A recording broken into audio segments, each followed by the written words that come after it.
Hello అండి, నా పేరు మహతి.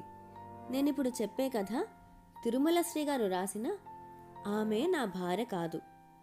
ఈ కథ జనవరి 31, 2021న సాక్షిలో ప్రచురింపబడింది. సార్, ఆమె నా భార్య కాదు అన్న ఆ వ్యక్తి వంక ఆశ్చర్యంతో చూశాడు క్రైమ్ బ్రాంచ్ ఇన్స్పెక్టర్ శివరాం. ఆ వ్యక్తికి 30 ఏళ్లుంటాయి. అతను చెప్పిన వివరాలివి. అతని పేరు దిలీప్. ఏడాది కిందట ముంబైకి చెందిన అంజలితో వివాహమైంది. తల్లిదండ్రులు ఓ ప్లేన్ క్రాష్లో చనిపోవడంతో కోట్ల ఆస్తికి ఏకైక వారసురాలైందామె.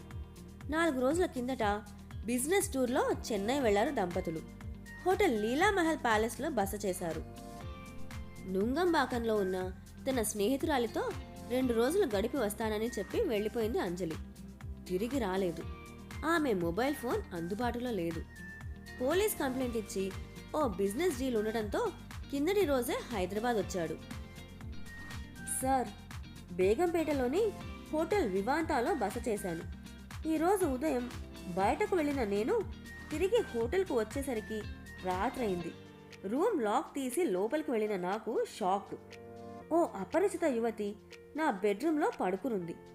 తానే నా భార్యనంటోంది చెప్పాడు దిలీప్. ఆ కేసు చిత్రంగా అనిపించింది శివరాంకి. ఓ స్త్రీ ముక్కు మొగము ఎరగని పరపురుషుడికి భార్యని చెప్పుకోవడం సంభవమేనా అనుకుంటూ, పదండి హోటల్కి వెళదాం అంటూ కుర్చీలోంచి లేచాడు శివరాం. భగీరథ్ గారు, ఆమె నా భార్య కాదు. మీరే నన్ను సేవ్ చేయాలి అన్నాడు దిలీప్.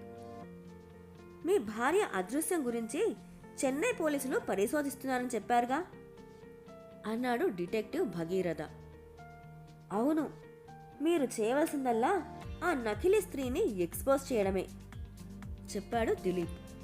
వివరాలు అడిగి తెలుసుకుని నోట్ చేసుకున్నాడు భగీరథ. ఓ అంశం ఆలోచనలో పడేసింది అతన్ని. ఇన్స్పెక్టర్ శివరాంని కలిసిన డిటెక్టివ్ భగీరథకు ఆసక్తికరమైన విషయాలు తెలిసాయి. ఇంపోస్టర్గా చెప్పబడుతున్న ఆ స్త్రీ వద్ద అంజలి సెల్ ఫోన్ ఉంది. ఆమె సూట్ కేస్ తాళం చేయి కూడా ఉంది. సూట్ కేసులోని దుస్తులు ఆమెకు సరిగ్గా సరిపోతున్నాయి. ఆమె సెల్ ఫోన్లో ఉన్న దంపతుల ఫోటో వారిద్దరిదే. చివరకు ఆమె వాట్సాప్ గ్రూప్లో పెట్టుకున్న జాయింట్ ఫోటోలో కూడా ఆమె దిలీప్ ఉన్నారు. అంతేకాదు, అంజలి స్నేహితురాళ్లకు వీడియో కాల్ చేస్తే ఆ స్త్రీ అంజలే అని నిర్ధారించారు అందరూ. ఆ దిలీప్ గాడు ఓ నట్లా ఉన్నాడు. సొంత పెళ్ళాన్ని పట్టుకుని ఇంపోస్టర్ అంటున్నాడు. అతన్ని సైకియాట్రిస్ట్కి అప్పగించాల్సిందే అన్నాడు శివరాం. ఇందులో ఏదో పెద్ద కాన్స్పైరసీయే ఉందేమోననిపిస్తోంది నాకు అన్నాడు భగీరథ సాలోచనగా. హోటల్ వివాంతాకి వెళ్లి ఆ స్త్రీని కలిశాడు భగీరథ. తన ఫేస్బుక్ అకౌంట్ తెరిచి అందులో ఉన్న తమ జాయింట్ ఫోటోగ్రాఫ్ని చూపించిందామె. సెల్ ఫోన్ నుంచి ఎవరికో వీడియో కాల్ చేసింది. అవతల ఒక యువతి పిక్చర్లోకి రాగానే హాయ్ సరిత అంది. వెంటనే ఆ యువతి హాయ్ అంజలి, ఏం చేస్తున్నావే అని అడిగింది నవ్వుతూ.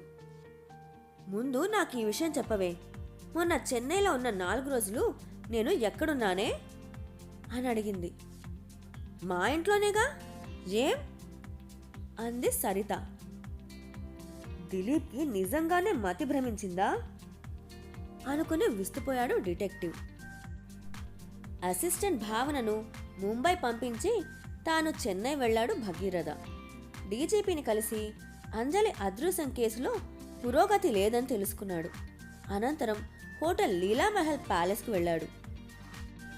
నిర్ణీత తేదీన దిలీప్ దంపతులు తమ హోటల్లో చెక్ ఇన్ అయ్యారని, మర్నాటి ఉదయం ఔటింగ్కి వెళ్లారని, 2వ రోజు రాత్రి 8 గంటల సమయంలో ఒక్కడే తిరిగి వచ్చాడని, మేడం స్నేహితుల ఇంట్లో ఉందని బెల్ బాయ్తో చెప్పాడని వివరించాడు మేనేజర్.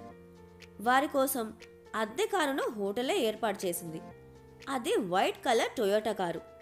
దాని registration number TN06CA5995, self drive. ఆ కారు లాగ్ బుక్ని తెప్పించి పరిశీలించాడు భగీరథ. మొదటి 2 రోజుల్లో సుమారు 1100 కిలోమీటర్ల దూరం తిరిగింది. కొడైకెనాల్ గురించి అంజలి తనను క్యాజువల్గా అడిగినట్టు చెప్పింది రిసెప్షనిస్ట్. అంజలిగా చెప్పుకుంటున్న యువతి ఫోటోను ఆమెకు తెలియకుండా తన సెల్లో తీశాడు భగీరథ. దిలీప్తో వచ్చిన యువతి ఈమెనా? తన సెల్లోని ఫోటో చూపించి అడిగాడు హోటల్ సిబ్బందిని. కాదు అన్నారు. ముంబై నుంచి భావన పంపించిన అంజలి ఫోటోని చూపిస్తే గుర్తుపట్టారు. అద్దె కారులో కొడైకెనాల్కి బయలుదేరాడు భగీరథ. చెన్నై కొడైకెనాల్ నడుమ ఉన్న ఒక్కో టోల్ ప్లాజా దగ్గర ఆగి దిలీప్ దంపతులు కొడైకెనాల్కు వెళ్లారనుకుంటున్న తేదీ ఎంట్రీలను పరిశీలించాడు. వైట్ కలర్ టొయోటా కారు వాటి గుండా వెళ్ళినట్టు, డ్రైవర్ పక్కన ఓ యువతి ఉన్నట్టు, మరుసటి రోజున తిరుగు ప్రయాణమైనట్టు, అప్పుడు కారులో డ్రైవర్ తప్ప ఇంకెవరూ లేనట్టు సీసీ కెమెరాలలో నమోదైంది. భగీరథ కొడైకెనాల్ చేరుకునేసరికి రాత్రైంది. దాంతో మర్నాడు దిలీప్ దంపతులు నిర్ణీత తేదీన సెయింట్ మేరీస్ రోడ్లో ఉన్న తామరై కొడై హోటల్లో బస చేసినట్టు తెలుసుకున్నాడు. ఆ దంపతులు నిర్ణీత తేదీన రాత్రి 7 గంటల సమయంలో వచ్చారని, మర్నాటి ఉదయం 7 గంటలకే దిలీప్ ఒక్కడు వచ్చి చెక్అవుట్ చేశాడని తేలింది. హైదరాబాద్కు తిరిగి వచ్చిన డిటెక్టివ్ తిన్నగా అంజలిగా చెప్పుకుంటున్న ఆ స్త్రీ వద్దకు వెళ్ళాడు. తాను సేకరించిన సాక్ష్యాధారాలతో ఆమెను కన్ఫ్రంట్ చేశాడు. ఆ రోజు రాత్రి దిలీప్తో పాటు డిన్నర్కి వెళ్ళలేదు ఆమె. దిలీప్కి ఆమెను చూస్తుంటే పీక పిసికి చంపేయాలన్నంత కోపంగా ఉంది. తన మాటలను ఎవ్వరూ నమ్మడం లేదు. కానీ నిజం తనకు తెలుసు, తనకే తెలుసు. దిలీప్ బార్కి వెళ్ళి బాగా తాగాడు. డిన్నర్ ముగించి సూట్కు వచ్చాడు. బెడ్ మీద పడుకుని టీవీలో ప్రోగ్రామ్స్ చూస్తోందామె. ఆవేశం ముంచుకొచ్చింది అతనికి. చెప్పు, ఎవరు నువ్వు? చెప్పకపోతే చంపేస్తాను అన్నాడు. నీ భార్య అంజలిని కూల్గా అందామె. నో, గట్టిగా అరిచాడు అతను. నువ్వు అంజలివి కాదు, ఎందుకంటే అంజలి లేదు. నా మీద నకిలీ ముద్ర వేసి నా ఆస్తంతా కాజేయాలనుకుంటున్నావు కదూ? కోపంగా అంది. నాన్సెన్స్, ఆస్తిని కాజేయాలనుకుంటున్నది నువ్వే.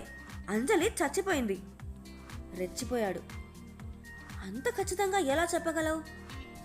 ఎలా అంటే తనను నేనే స్వయంగా చంపేశాను కనుక. సూడంతా దద్దరిల్లేలా అరిచాడు. నువ్వే చంపేశావా? ఎస్, కొడైకెనాల్లో సూసైడ్ పాయింట్ దగ్గర లోయలోకి తోసేశా. దట్స్ ఇట్ అంటూ చటుక్కున పైకి లేచిందామె. అదే సమయంలో యాంటీ రూమ్ నుంచి బయటకు వచ్చారు డిటెక్టివ్ భగీరథ, ఇన్స్పెక్టర్ శివరాములు.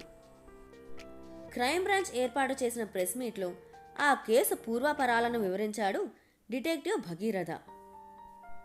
2 ఏళ్ల కిందట అంజలికి ఫేస్బుక్లో పరిచయమయ్యాడు దిలీప్. ప్రేమ పేరుతో ఆమెను ట్రాప్ చేసి పెళ్లి చేసుకున్నాడు. ఆస్తిలో సగం తనకు రాసివ్వమని ఒత్తిడి చేయడం మొదలుపెట్టాడు.